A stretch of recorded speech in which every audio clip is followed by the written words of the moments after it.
तत्व क्या है और शिष्य तत्व क्या है।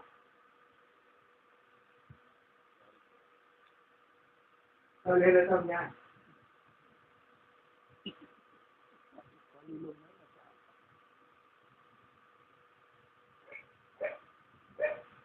शिष्य तत्व और गुरु तत्व, यानी इसका सही शब्द होना चाहिए शिष्य भाव और गुरु भाव।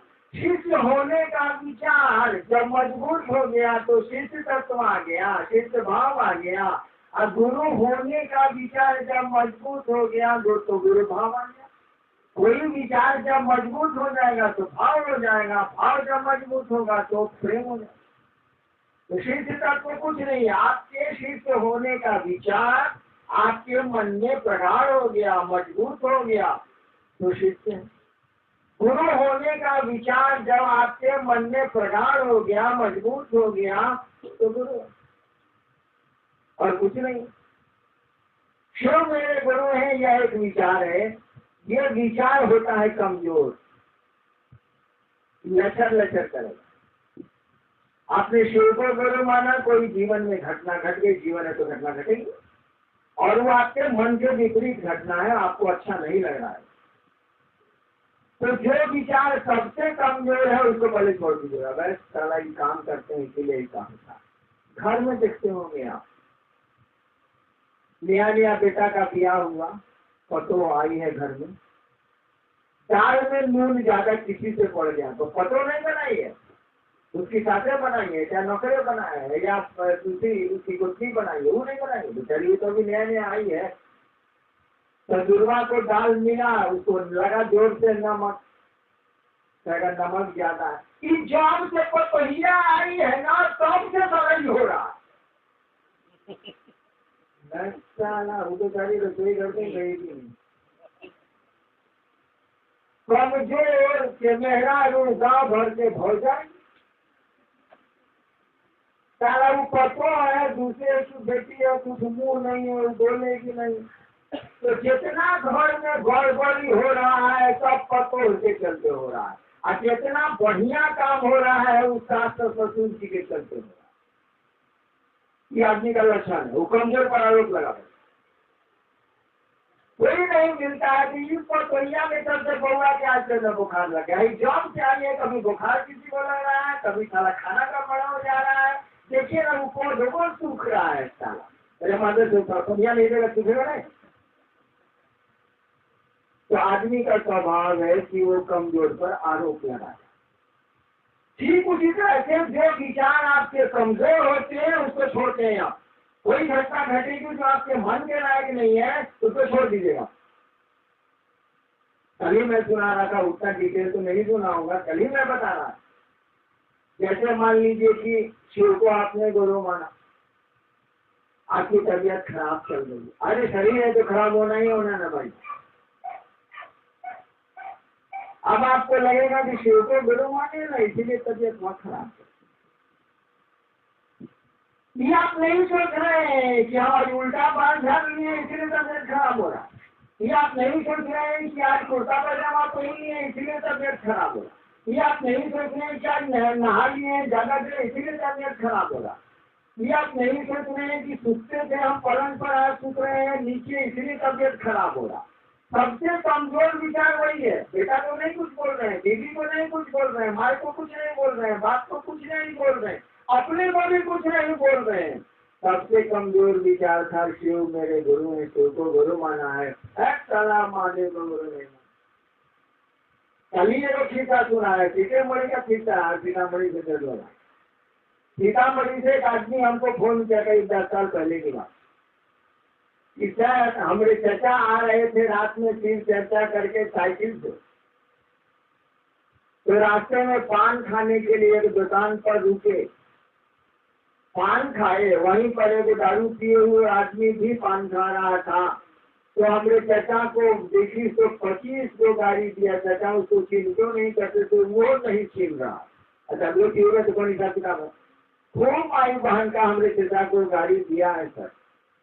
अब भोरे भोर उठ के चचा हमको बोले कि हम आज से महादेव का काम नहीं करेंगे, आज से मेरे शिव गुरु नहीं। तो सर उनको क्या बोले, हमको फोन किया कि क्या बोले, उसे मोबाइल नहीं था, टेलीफोन, सीतामढ़ी का लड़का, बहुत अच्छा महादेव का महादेव करता है। हम कहा कि तुम बताओ जरा, उसका नाम नहीं बोल रहे हैं आप लोग, सीतामढ़ी के सोच पकड़िए। हमने कहा कि उनको बात बताओ, चाचा रात में आए थे तो खाना खाए? जी सर। हम कहा कि सूते थे बाहर की चाची के साथ? चाची के साथ। हम कहा कि भोरे नहाए थे? जी सर नहाए। भोरे नाश्ता भी किए? तो जी सर नाश्ता भी किए। कपड़ा उपड़ा भी नहा के बदले हैं साफ सुथरा? बोले जी सर। हम कहा कि गाली दिया तो उसका कोई असर बाकी चीज पर नहीं पड़ा, तो उनको भी कुछ बोले? तो नहीं सर, खाली बोले। चाची को कुछ बोले तो ना, बेटा बेटी को कुछ बोले तो ना, कुछ नहीं बोले। हम कहा सुन, तुम्हारे चाचा किसी को कुछ नहीं बोले, वो गाली सुनते भी चचिए के साथ। सारे महादेव चूतिया जो कह रहे हैं कि हम महादेव को गुरु अवैध से नहीं मानेंगे, काहे गाली दे दिया? न चाची को मारे, न अपने को मारे, न बेटा को मारे, न बेटी को मारे, न नहाना छोड़े, न खाना छोड़े, न नाश्ता छोड़े, कुछ नहीं सारे छोड़े, देखो महादेव को छोड़े। हमने उसको कहा कि तुम हमको फोन किया है, चाचा को बोल दो कि ऐसे महादेव चौध आदमी को शिव को गुरु नहीं मानना चाहिए। वो आदमी बोला हमसे कि सर ये बात हम चाचा को कैसे बोले? हम कहा कि तब हमको तुम काहे बोला थे बताओ? आप अगर संवाद दे रहे हैं हमको भाई साहब, तो हम जो संवाद देंगे तो दीजिएगा कि नहीं दीजिएगा? हम क्या बोले उनको कि साहब बोले हैं कि ऐसे मादर चोट आदमी को शिव को गुरु नहीं मानना चाहिए, उनको समझा दो कि ये बात पूछे हैं साथ। 8 महीना के बाद वो लड़का फिर गया पटना। अचानक हमको याद पड़ गई, अगर कहा हुआ तुमने चर्चा का ठीक है छोड़ी की यार जी बहुत बढ़िया से काम कर रहा हूँ, कोई दिक्कत नहीं है। हमका सुना दिया था मेरा अमृतवाणी, तो बोले ठीक है हफ्ता दिया। देखिए विचार सबसे कमजोर चीज को आप चोट करते हैं। मेरी पत्नी मणि पटनाई, श्राद्ध खत्म हुआ, मंडल जी वहीं थे। श्राद्ध रात में, दिन में खत्म हो गया, रात में हम डेरा में बैठे हुए हैं, छुट्टी मिली हुई थी, पत्नी बड़ी छुट्टी मिलनी है सरकार। हमने कहा कि सर चलिएगा फिर चर्चा कर लो 15 दिन के लिए, झारखंड में कम काम हुआ कि बोले चलिए। मेरे बड़े लड़के वहीं थे, हमने कहा कि अनु बाबू अपनी गाड़ी दीजिएगा हम। बोले कि पापा अपनी गाड़ी ले ले, स्कॉर्पियो थे, उनसे गाड़ी लिया और हम लोग 15 दिन के लिए झारखंड के दौरे पर निकले। हमने सोचा कि पत्नी वाली तो कहाँ क्या क्या बदलाव आया। साला खा रहे ही हैं, नहा रहे ही हैं, कपड़ा पहन ही रहे हैं, बेटी को मारे नहीं, बेटा को मारे नहीं, किसी को कुछ किए नहीं, अपना सर फोड़े नहीं, बाल लूटे नहीं, कुछ नहीं किए, एसी में सुतिए रहे हैं। लोग आ रहा है तो बतियाइए रहे हैं, किसी को गाली गलौज किए नहीं। एवं महादेव चुटिया जो कुछ हो गए, अरे वाह, बेटवा नहीं मन, बेटिया नहीं मन, कपड़वा नहीं मन, एसी नहीं मन, साबुन नहीं मन, सब नहीं मन, महादेव बाबू।